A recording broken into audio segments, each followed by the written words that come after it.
And so congratulations on completing 12 years in ನಮ್ಮ KFI sir. Actually it's been a long journey.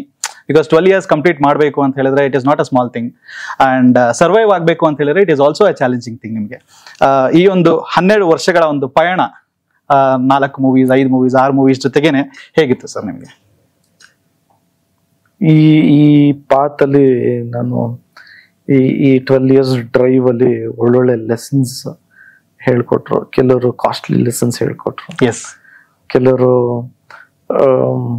Verbal commitments ಅನ್ನೋದೇನಿರುತ್ತೋ ಅದು ನಾವು ಸುಮ್ಮನೆ verbal ಆಗಿ ಇರ್ತೀವಿ ಅನ್ನೋದನ್ನ ಪ್ರೂವ್ ಮಾಡ್ಕೊಂಡ್ರು.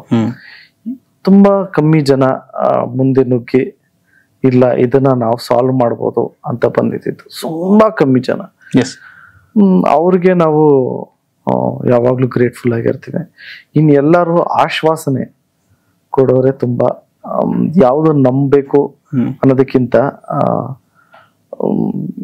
ಯಾವ್ದನ್ನ ನಂಬಾರ್ದು ಅನ್ನೋದು ಚೆನ್ನಾಗಿ ಹೇಳ್ಕೊಟ್ರು. ಸೊ ಇವಾಗ ಯಾರನ್ನ ಏನಾದ್ರೂ ಫ್ಯಾನ್ಸಿ ವರ್ಡ್ಸ್ ಅಥವಾ ಏನಾದ್ರು ಹೇಳು ಅಂದ್ರೆ ಅಣ್ಣ ಓಕೆ ಅಣ್ಣ ಥ್ಯಾಂಕ್ ಯು ಸೋ ಮಚ್ ಅಂತ. ಯಾಕಂದ್ರೆ ಪ್ರಾಕ್ಟಿಕಲಿ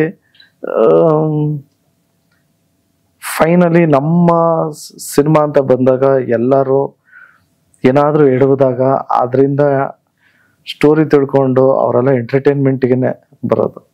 ಸೊ ನಮ್ಗೆ ಗೊತ್ತಾಗೋಗಿದೆ ಈಗ ನಮ್ಮ ಪಾತೇನು, ನಾವು ಯಾರ ಹತ್ರ ಹೆಂಗಿರ್ಬೇಕು ಅನ್ನೋದು.